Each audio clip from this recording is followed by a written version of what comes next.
ఉన్నటువంటి ఇవాళ ఉచిత బస్సు దానిపైన రాద్ధాంతం చేస్తూ ఉన్నారు. కానీ అది పేదవాడికి ఇవాళ ఒక ఒక ప్రధానమైనటువంటి వనరులాగా మారింది. ఇవాళ మహిళలు సంతోషపడతా ఉన్నారు. ఇవాళ మీరు గ్రామాలలో నిజంగా కేటీఆర్ గారికి కళ్ళుండి చూస్తే ఆయనకు గ్రామాలలో తెలియదు, ఎప్పుడు హోటళ్లలో లాడ్జీలలో తిరిగినటువంటి కేటీఆర్కు పల్లె జీవనాలు తెలియదు, పల్లెలో జీవన విధానం తెలియదు, పల్లె బతుకుల గురించి తెలియదు. తెలియకనే ఆజ్ఞానంలాగా మాట్లాడుతుండు. కాంగ్రెస్ పార్టీ ఎన్నికల ముందు ప్రజల జీవనాన్ని, ఇవాళ పేదల జీవనాన్ని, ఇవాళ అత్యంత స్థితిగతుల్ని గుర్తించే మనం 6 గ్యారెంటీలను పెట్టగలిగినాం. వాళ్ళకి ఇవాళ 6 గ్యారెంటీల పథకాలు ఇవాళ దేశానికి ఒక గొప్ప ఆదర్శంగా ప్రజలకు చేరే విధంగా ఈరోజు ప్రజాపాలన వస్తుంది. కాబట్టి కాంగ్రెస్ ప్రభుత్వానికి, కాంగ్రెస్ పార్టీకి ఎదురు లేదనే విధంగా గౌరవ ముఖ్యమంత్రి రేవంత్ రెడ్డి గారికి ఇవాళ 24 నెలల ప్రజాపాలన సందర్భంగా ఇవాళ రేపు జరగబోయే ఎన్నికల్లో దాదాపు 10,000కు పైగా గ్రామ సర్పంచుల్ని కాంగ్రెస్ పార్టీ గెలవబోతా ఉంది. దీనికి ఎవరికైనా సవాలుకు సిద్ధమని కూడా మేము సవాల్ చేస్తూ ఉన్నాం. 12,760 గ్రామ సర్పంచులు టోటల్గా ఉంటే దాదాపు 10,000కు పైగా కాంగ్రెస్ పార్టీ గెలవబోతా ఉంది. ఎందుకు గెలుస్తుందంటే కాంగ్రెస్ 24 నెలల కాంగ్రెస్ ప్రజాపాలన, ముఖ్యమంత్రి గారు, మంత్రులు వాళ్ళ యొక్క శ్రమ కావచ్చు, నిర్విరాగంగా ప్రజలలో ఉండి పథకాలు కావచ్చు, ప్రజల సమస్యల్ని గుర్తించి ఇవాళ అనేక విధాలుగా పాటుపడుతున్న విధానంతో ప్రజలు మాతోనే ఉన్నారు అనే విషయానికి ఇది సంకేతం అని కూడా ఈ సందర్భంగా గుర్తు చేస్తున్నాం. బడుగు బలహీన వర్గాల పట్ల ఇవాళ గాంధీ భవన్తో పాటు ఇవాళ ఒక బీసీ భవన్గా గౌరవ ముఖ్యమంత్రి రేవంత్ రెడ్డి గారు, పిసిసి అధ్యక్షులు మహేష్ కుమార్ గౌడ్ గారు ఇవాళ బీసీల గురించి ఆలోచన చేశారు. ఇవాళ తెలంగాణలో ఇవాళ అన్ని రాజకీయ పార్టీలకు ఇవాళ బీసీల గురించి మాట్లాడే అవకాశం ఎవరిచ్చారండి? ఇవాళ కాంగ్రెస్ పార్టీ ఇచ్చింది. ఇవాళ తెలంగాణలో బీసీ సంఘాలకు కావచ్చు, మిగతా ఉన్నటువంటి అన్ని పార్టీలకు బీసీలకు 42% మేము ఇవ్వాలని ఆలోచన చేసినాం.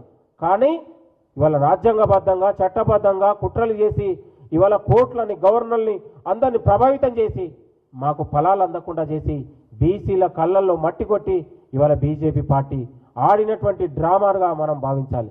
కాబట్టి తెలంగాణలో నేను గ్రామాలలో ఉన్నటువంటి తెలంగాణ ప్రజలందరికీ మనవి చేస్తూ ఉన్నాను, బీసీ సమాజానికి మనవి చేస్తూ ఉన్నాను.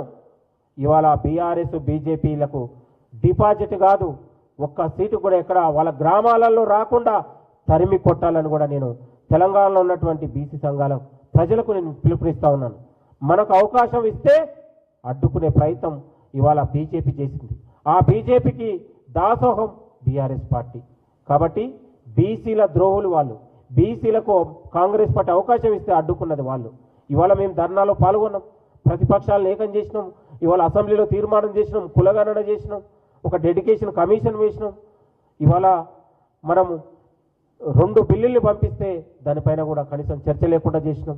కోర్టులలో కొట్లాడినాం, న్యాయబద్ధంగా కొట్లాడినాం, శాంతియుతంగా పోరాడినాం. అయినా కూడా ఇవాళ కేంద్ర ప్రభుత్వం దిగి రాకుండా ఇవాళ ప్రభుత్వాలు ఎప్పుడు కూడా ప్రజల కోసం పనిచేస్తాయి. ఆ విధానంలోనే తెలంగాణలో ప్రజల ఆకాంక్షను, బీసీల ఆకాంక్షను గుర్తించింది కాబట్టి 42% ఇవ్వాలనే ఆలోచన చేసింది. కానీ దాన్ని అడ్డుకుంది బీజేపీ అనే విషయాన్ని కూడా ఈ సందర్భంగా గుర్తు చేస్తా ఉన్నాం. కాబట్టి బీసీల పట్ల, బడుగు బలహీన వర్గాల పట్ల కాంగ్రెస్ పార్టీకి ఎప్పుడు కూడా చిత్తశుద్ధి ఉంటుంది. వాళ్ళ విశ్వాసాన్ని పెంచే విధంగా కాంగ్రెస్ పార్టీ వెనుకకు పోదనే విషయాన్ని ఈ సందర్భంగా గుర్తు చేస్తూ ఉన్నాం. అదేవిధంగా నిన్నగాక మొన్న డీసీసీ నియామకాలలో బీసీలకు 14 మందికి అవకాశం ఇచ్చి ఇవాళ పెద్దపీట వేసింది. ఒక జూబ్లీహిల్స్ టికెట్ ఇవ్వగలను, రాజ్యసభ ఇవ్వగలను, మంత్రులు చేయగలను. పీసీసీ కాంగ్రెస్ పార్టీ అంటేనే ఒక సోషల్ జస్టిస్ అనే పార్టీ అనే విషయాన్ని ఈ సందర్భంగా గుర్తు చేస్తాం. బీఆర్ఎస్ బీజేపీలకు బీసీల గురించి మాట్లాడే నైతిక అర్హత లేదని కూడా ఈ సందర్భంగా గుర్తు చేస్తున్నాం. కాబట్టి బీసీ రిజర్వేషన్ల అంశంలో శక్తికి మించి గొప్ప ప్రయత్నం చేసింది. కాబట్టి కేంద్ర ప్రభుత్వం అడ్డుకట్టతోనే ఇవాళ మనం ఇవ్వలేకపోయింది. కాబట్టి ఇవాళ ముఖ్యమంత్రి రేవంత్ రెడ్డి గారి నాయకత్వంలో, పిసిసి అధ్యక్షుడు మహేష్ కుమార్ గౌడ్ గారి నాయకత్వంలో బీసీలకు పార్టీ పరంగా కూడా అవకాశాలు ఇచ్చి వాళ్ళని మనం మళ్ళీ తయారు చేయాలనే ఆలోచనతో పార్టీ పరంగా 42% ఇవ్వాలని ఆలోచన చేసింది. బీజేపీ బీఆర్ఎస్ పార్టీలకు ఇవాళ గ్రామాలకు వెళ్ళే ముఖం లేదు. ముఖం లేకనే ఈరోజు ఇవాళ ఇష్టానుసారంగా అబద్ధాలు మాట్లాడి అసత్య ప్రచారాలని మొదలుపెట్టారు. కాబట్టి ఇవాళ బీఆర్ఎస్ పార్టీ బీజేపీ పార్టీలకు కనీసం గ్రామాలలో అభ్యర్థులు ఉన్నారు, ఎవరన్నా అభ్యర్థులు లేని పరిస్థితి ఉంది.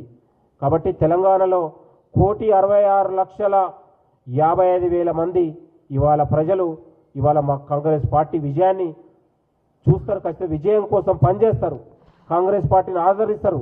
దాదాపు 12,760 గ్రామ పంచాయతీల్లో దాదాపు మాకు 10,000కు పైగా కాంగ్రెస్ పార్టీ విజయం సాధిస్తుంది.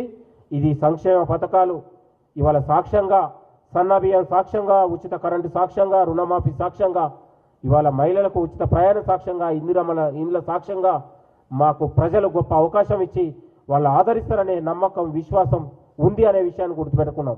బీఆర్ఎస్ బీజేపీ పార్టీ, బీజేపీకి అయితే ఎక్కడ కూడా అవకాశమే లేదనుకో, కానీ బీఆర్ఎస్ పార్టీకి ఎక్కడ ముఖమే లేదు.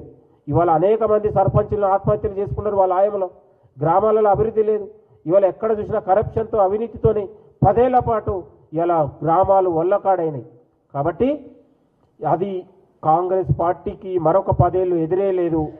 కాంగ్రెస్ ప్రజా పథకాలు, సంక్షేమ పథకాలే కాంగ్రెస్ పార్టీకి వెలుగునిస్తాయి, అభివృద్ధికి గొప్ప ఆయుధంగా మారుతాయి.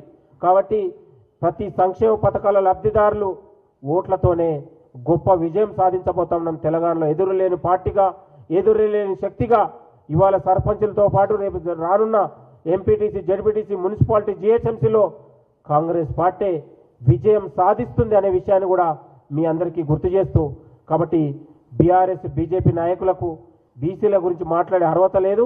ముఖ్యంగా కేటీఆర్ లాంటి చీడపురుగు లాంటి వాళ్లకు బీసీల గురించి మాట్లాడే అర్హత లేదు. 10 ఏళ్ల పాటు పాలించి గాడిద పల్లి దోయినోళ్ళు ఇవాళ బీసీ గురించి మాట్లాడితే ప్రజలు సిగ్గుతో నవ్వుతా ఉన్నారు అనే విషయాన్ని కూడా ఈ సందర్భంలో కేటీఆర్కు మేము ప్రశ్నిస్తా ఉన్నాం. నీకు చిత్తశుద్ధి ఉంటే సంక్షేమ పథకాలు కావచ్చు,